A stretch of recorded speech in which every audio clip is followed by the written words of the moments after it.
السلام عليكم هوانم وأفندية مصر المحروسة زمان. فيديو اليوم هناخدكم فيه معانا في رحلة صغيرة. الأيام كانت بسيطة بس كانت مليانة بركة ولمة وراحة بال. فاكرين زمان اليوم كان بيبدأ إزاي؟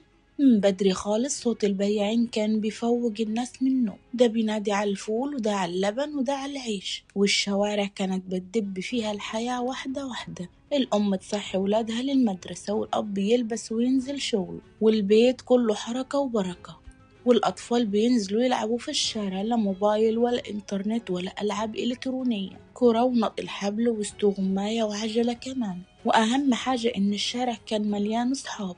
وقت الغدا كانت العيلة بتتجمع حوالين السفرة، أكلة بسيطة بس طعمها كان مختلف، يمكن عشان كانت معمولة بإيدين فيها حب. وبعد العصر الجيران يقعدوا قدام البيوت والكلام ياخدهم من حكاية لحكاية، والضحكة كانت طالعة من القلب من غير تكلف ولا تصنع.